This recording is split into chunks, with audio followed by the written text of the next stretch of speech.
I love you, আমি তোমায় ভালোবাসি। এটা বুঝে করা চাই না ভাই, শব্দ কইউ দেরি। ভালোবাসার দাবি করা সহজ, প্রমাণ করা কঠিন। দাবি করা সহজ, প্রমাণ করা অনেক কঠিন। আজকে মাহফিল শুনে নবীকে ভালোবেসে দুনিয়ার মায়া পায়ের নিচে দাও। কিসের দুনিয়া? কিসের দুনিয়া? দুনিয়ার মায়া পায়ের নিচে দাও, নবীর মায়া বুকে ধারণ করো। পাছে লোকে কিছু বলে গুলি মারো, খল্লি বললি। যারা মুমিন এদের চোখের দৃষ্টি থাকবে চেহারায় মুস্তাফা। সিদ্ধান্ত নিয়ে ফেলো, অনেক ভুল করেছি, সেই ভুল আর নয়।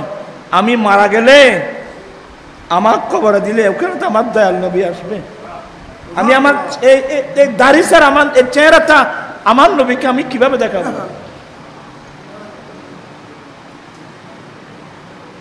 পারিবে না মা? দাড়ি আজ এত রাখতে পারিবেনি?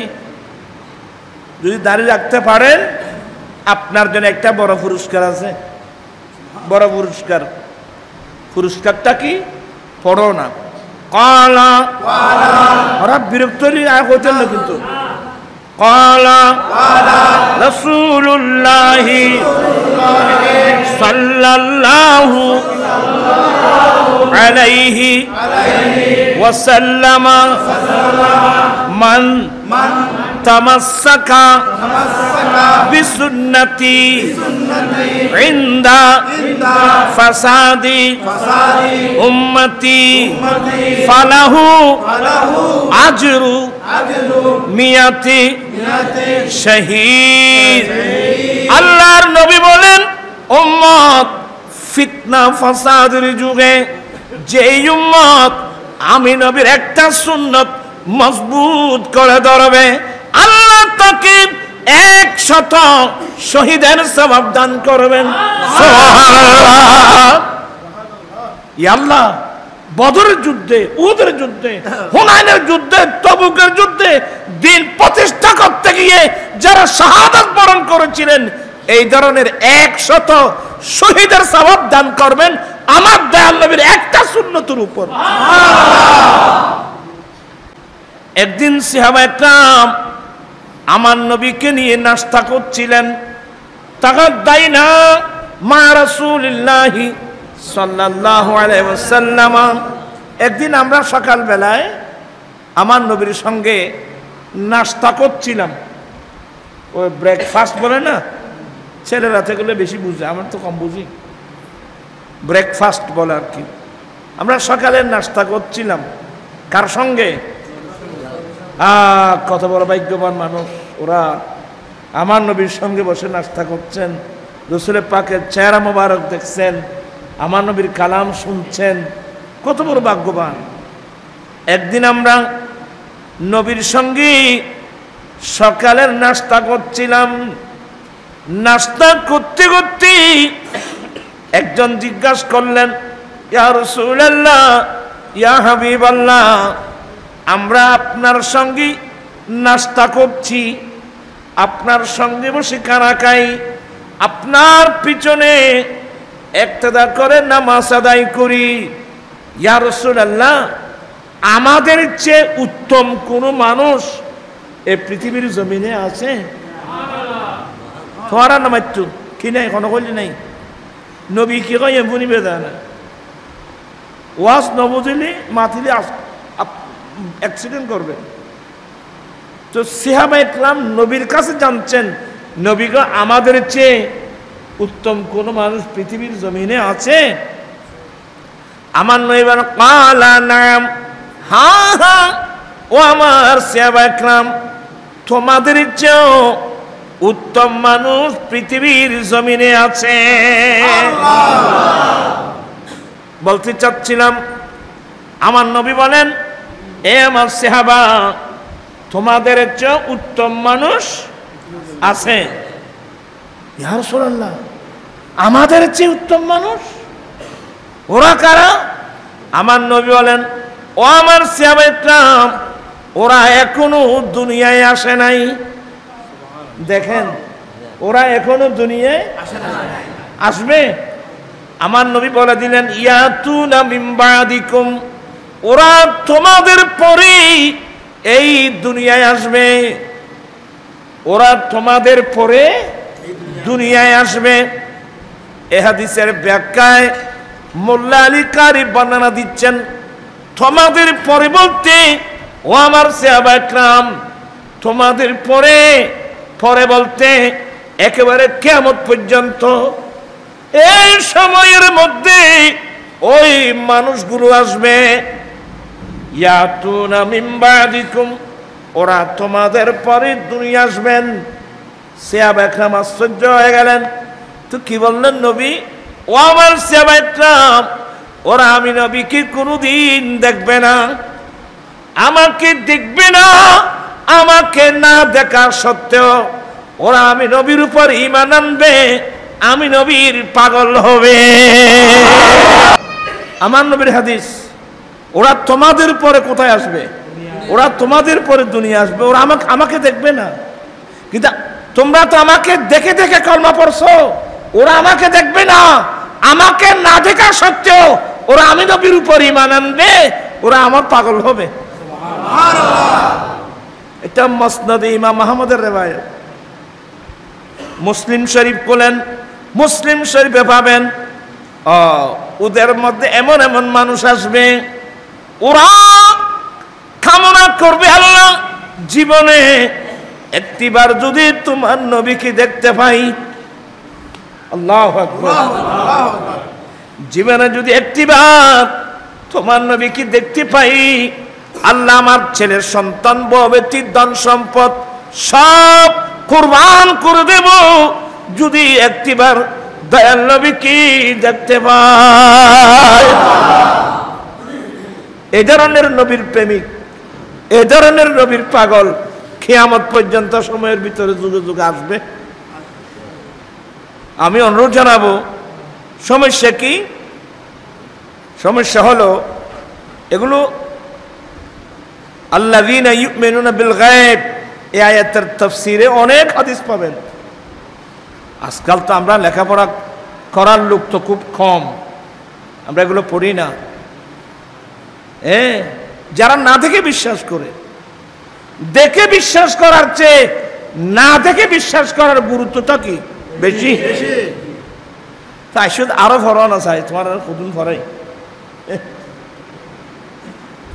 আর নবীর হাদিস সত্য নাইলে কম লাগাতো, বাড়া লাগাতো।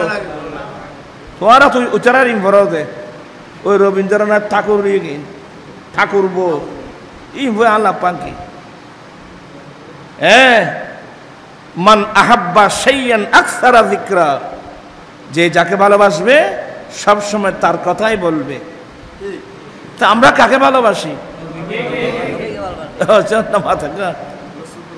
এই যে কথা আছে বেশি বাড়ে কি কেন বেশি বুঝতে পারি।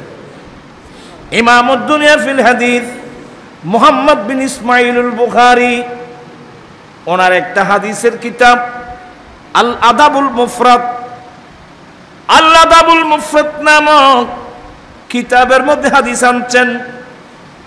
হযরত সাইয়্যিদুনা আব্দুল্লাহ ইবনে উমর রাদিয়াল্লাহু তাআলা আনহুমা, ফারুক আযমের ছেলে আব্দুল্লাহ রাদিয়াল্লাহু তাআলা আনহুমা, খাদিরা রিজলু আব্দুল্লাহ ইবনে উমর, হযরত আব্দুল্লাহ ইবনে উমরের একটা পা অবশ্যই গিয়েছিল।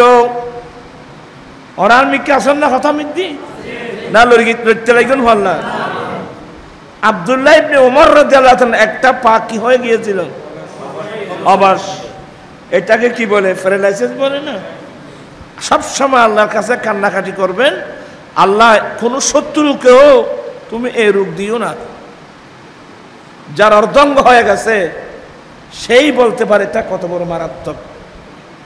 আর আপনাদেরকে আমিও সতর্ক করব, হাত পা নড়াচড়া কম করবেন। আমাদের হাতটা বেশি চলে, আমরা মানুষের গায়ে হাত উঠাতে দেরি করি না। বিশেষ করে গরিব মিসকিন হলে তার কথাই নেই। আপনাদের এখানে আমি জানি না, আমরা ছোটবেলা থেকে অনেক দেখছি তো গরিব মানুষের গায়ে হাত তুলতে দেরি করে না। হাত পা বেশি নাড়াচাড়া করবেন না, অর্থাৎ এগুলো দিয়ে কাউকে আঘাত করবেন না।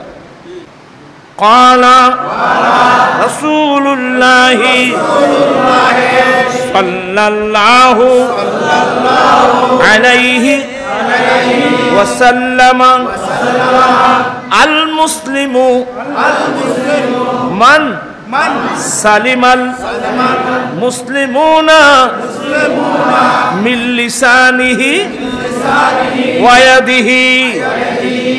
আমার নবী বলেন, সত্যিকার মুসলমান সেই ব্যক্তি যার মুখ এবং হাতের আঘাত থেকে আরেকজন মুসলমান নিরাপদ থাকবে। এক তরজমা। দ্বিতীয় নম্বর তরজমা, মুসলিম সত্যিকার মুসলিম কে দাবি করতে পারবে? সত্যিকার মুসলিম ওই ব্যক্তি দাবি করতে পারবে যার মুখ এবং হাতের আঘাত থেকে আরেকজন মুসলমান নিরাপদ ছিল। মুসলিম দাবি ওই ব্যক্তি করতে পারবে যার মুখ এবং হাতের আঘাত থেকে আরেকজন মুসলমান কি থাকবে? নিরাপদ থাকবে। সেই নিজেকে মুসলমান দাবি করতে পারবে, কারণ মুসলমান যার মধ্যে ইসলাম আছে। ইসলাম মানে আল ইসলামু গরদান নিহাদান বাতাআত। ইসলাম শব্দের অর্থ হলো আত্মসমর্পণ করা, আল্লাহ আল্লাহ রসুলের কানুনের সামনে কি করে দেওয়া? আত্মসমর্পণ করা। আমরা কয়জন আছি আল্লাহ আল্লাহ রসুলের কানুনের সামনে আত্মসমর্পণ করেছে? আমরা কয়জন আছি?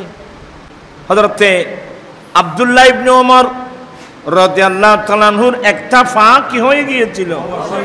অবশ।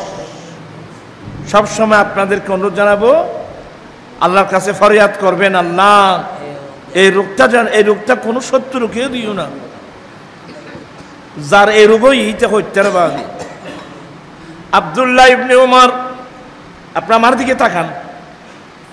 আব্দুল্লাহ ইবনে ওমর রাদিয়াল্লাহু তাআলা আনহু অনেক চিকিৎসা করলেন, অনেক চিকিৎসার পরেও রোগ ভালো হওয়ার কোনো লক্ষণ নাই। কারণ আব্দুল্লাহ ইবনে ওমর উনি আমার নবীর এমন পাগল, শুধু মুখের পাগল না, আর তো মুখের পাগল। আই লাভ ইউ, আমি তোমায় ভালোবাসি। এটা বুঝে করা যায় না ভাই, শব্দ ইউ দেরি। ভালোবাসার দাবি করা সহজ, প্রমাণ করা কঠিন। দাবি করা সহজ, প্রমাণ করা অনেক কঠিন। আব্দুল্লাহ ইবনে ওমর আমার নবীকে কেমন ভালোবাসতেন জানেন? জীবনের নবীর সুন্নতের বাইরে একটা কদম দেন নাই। উনি আমার নবী কিভাবে সুন্নত পালন করতে জানেন? রাস্তা দিয়ে যাচ্ছেন, আপনার কি মনোযোগ সহকারে শুনবেন, কিন্তু রাস্তা দিয়ে যাচ্ছেন, সঙ্গে আরো বন্ধু বান্ধব ছিল। ফট করে ওটের ফিট থেকে নেমে অথবা ঘোড়ার ফিট থেকে নেমে উনি কিছু দূর চলে গেল, একটা গাছের নিচে গিয়ে বসছেন। বন্ধু বান্ধবরা মনে করছে বোধহয় কোনো হাদর স্বার্থে গেছে, দেখলেন না, উনি সরাসরি ওই গাছের নিচে গিয়ে একটু বসলেন, বসে আবার এসে গেলেন। কিরে ভাই, আপনি গেলেন গাছের নিচে একটু বসলেন, আবার চলে আসলেন, আপনি কি জন্য গেলেন এখানে? বলে, ভাইয়া আমি এখানে অন্য কোনো কাজে যাই নাই, একটা কাজে গিয়েছি।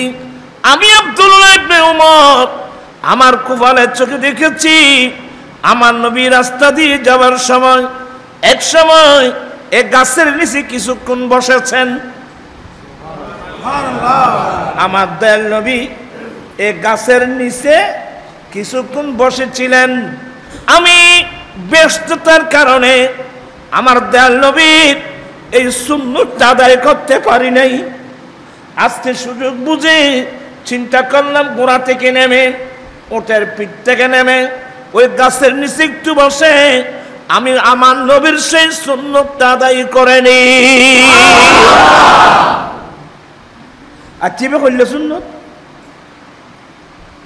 কোনো গবেষণা নাই। আমার রাসূল এখানে বসছেন, আমি এখানে বসবো। আজকে আপনারা অনেক মানুষ, আপনার কেউ যদি মনে কিছু না, আমি কিছু কথা বলবো, অনেক মানুষের মুখে দাড়ি নেই, আমি দেখতেছি। কেউ ভুল বুঝবেন না। হ্যাঁ, মানুষের জীবনে অনেক ভুল আছে, আমরা ভুল করি পরিবেশের কারণে বা না জানার কারণে বা পরিবেশের কারণে, এক কথায় কারণে অকারণে আমরা দাড়ি রাখি নেই। অথচ আমরা সবাই জানি পুরুষরা দাড়ি রাখা এটা আমার দয়াল নবীর একটা বড় সুন্নত। জানি কিনা? জানে। আমরা জানি কি না? দেখেন, আমাদের বাংলাদেশের পাশেই ইন্ডিয়া, ইন্ডিয়ার প্রধানমন্ত্রী একজন হিন্দু। হিন্দু না? হিন্দু না, একেবারে উগ্রবাদী হিন্দু, নরেন্দ্র মোদী। এরা বিধর্মী হওয়ার পরেও ওরা অনেক দূরে বসে বসে আমার নবীকে নিয়ে রিসার্চ করতেছে যে মুসলমানের নবীর যে কালচার স্বভাব, তার মধ্যে একটা পুরুষে কি রাখা, দাড়ি রাখা। আসলে দাড়ি তো মানুষের চেহারার সৌন্দর্য বাড়ায়। আজকে একজন নরেন্দ্র মোদী বিধর্মী হয়ে সে কি রাখলো? এটা দাড়ি রাখতে সব তো পাবে না, তারপরও দাড়ি রাখলো। ওই দাড়ি তার চেহারার সৌন্দর্যটা, আপনারা সবাই বলেন, দাড়ি মানুষের চেহারার সৌন্দর্য কমে না বাড়ে? আপনি দাড়ি রাখেন নাই, অনেক ছবি আছে। আজকে মাহফিল শুনে নবীকে ভালোবেসে দুনিয়ার মায়া পায়ের নিচে দাও। কিসের দুনিয়া? কিসের দুনিয়া? দুনিয়ার মায়া পায়ের নিচে দাও, নবীর মায়া বুকে ধারণ করো। পাছে লোকে কিছু বলে, গুলি মারো, খল্লি বললি। যারা মুমিন এদের চোখের দৃষ্টি থাকবে চেহারায় মুস্তাফা। দুনিয়াকে পায়ের নিচে দাও, নবীর মায়া বুকে নিয়ে সিদ্ধান্ত নিয়ে ফেলো অনেক ভুল করেছি, সেই ভুল আর নয়। আমি মারা গেলে আমার কবরে দিলে ওখানে তো আমার দয়াল নবী আসবে।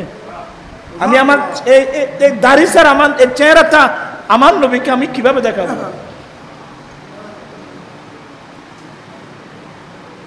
পারিবে না মা দাড়ি আজ এত রাখতে পারিবেনি? যদি দাড়ি রাখতে পারেন আপনার জন্য একটা বড় পুরস্কার আছে। বড় পুরস্কার। পুরস্কারটা কি? পড়ো না। কালা ওরা বিরক্ত হইতেন না, কিন্তু কালা রাসূলুল্লাহি সাল্লাল্লাহু আলাইহি ওয়াসাল্লাম মান তামাসসাকা বিসুন্নতি ইনদা ফাসাদি উম্মতি ফালাহু আজরু মিয়াতি শহীদ।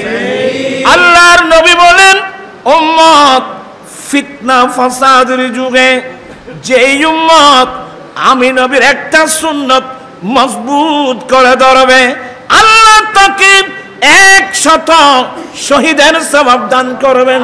সুবহানাল্লাহ। ইয়া আল্লাহ, বদরের যুদ্ধে, উহুদের যুদ্ধে, হুনাইনের যুদ্ধে, তবুকের যুদ্ধে দিন প্রতিষ্ঠা করতে গিয়ে যারা শাহাদাত বরণ করেছিলেন, এই ধরনের 100 শহীদের সওয়াব দান করবেন আমার দয়াল নবীর একটা সুন্নতের উপর। আমি আজকে কয়েকজন মানুষ দেখ, হুজুর আয় এতদিন ন রাখি, আয় আজ বুঝু দেখছি, আয় আর রসুলের মহব্বত করি, নবী সারা হনুফ হয়ে আছে না? নবীর শরীর সারা ব্যস্ত দেখতে তাহলে আজ এত দাঁড়িয়ে আয় খানা পারিবে আত্মুলি আল্লাহ কেন ওয়াদা করো, আয় সায় কদম পারে তুই রাইবে না, কম করে তোলো না। একজন মাশাআল্লাহ, ভাইও দুইজন, তিনজন, এই তো তিনজন, এটা বহুত দেখলি মার্শাল। তুমি কিনে তুলি, তোমার তো তাড়াতাড়ি আছে। নারায়ে তাকবীর, নারায়ে রিসালাত, নারায়ে গাসিয়া, নারায়ে তাকবীর, আয় আল্লাহ রিসালাত। অনেক ভাই আল্লাহ আমি গুনাহগারের কথাগুলো মনে প্রাণে বিশ্বাস করে আল্লাহ দুনিয়ার মায়া পায়ের নিচে দিয়ে নবীর মায়া বুকে নিয়ে হাত উঠাই ওয়াদা দিয়েছেন, আজ থেকে ওরা তোমার নবীর প্রেমে দাঁড়িয়ে রাখবে। আল্লাহ তুমি তাদের ওয়াদা কবুল করে না। এই একটা সুন্নতের উপর আল্লাহ আপনাকে 100 শহীদের সওয়াব দান করবেন। ওরা কেন হস্তান্তর এগুলো মানলাম হয়তো আইয়ার তো বাজিলেন ইয়া তুজুর দাঁড়িয়ে রাখতাম পর দাঁড়িয়ে নোয়াদ দিন নে ইনার রসুলুদ্দিন না দাঁড়িয়ে রাখিলি চেহারা সুন্দর হবে না বাড়ে, সম্মান ইজ্জত। এবার আমি আপনাদেরকে আরো কিছু কথা বলবো। দাড়ি কি কাজ দেয়? আমার ভাইয়েরা, আমরা তো নবীর সুন্নাত বুঝি না। আপনার যারা ইংরেজি শিক্ষিত, বাংলা শিক্ষিত, আপনারা মার্কেটে গেলে কিছু বই সংগ্রহ করবেন। তন্মধ্যে একটা বই বৈজ্ঞানিক মোহাম্মদ সাল্লাল্লাহু আলাইহি সাল্লাম বাই মোহাম্মদুল ইসলাম, ভলিউম নম্বর 1, 2, 3, 4। আমার নবীজি বড় বৈজ্ঞানিক। আমার নবীর প্রত্যেকটা সুন্নত বিজ্ঞানসম্মত। আমরা তো স্টাডি করি না, আমরা তো গবেষণা করি না, আমরা আশেপাশে মানুষের বই পড়ি। যে বইগুলো আমার কাজে আসবে আমরা ওগুলো পড়ি না। আপনি হাদিসের মধ্যে পাবেন আল্লাহর নবী বলেন, ওয়াখাইরু মাতাঈদ দুনিয়া আল মারআতুস সালিহা। একজন পুরুষের জন্য এই দুনিয়ার বুকে সবচেয়ে উত্তম সামগ্রী একজন নেককার স্ত্রী।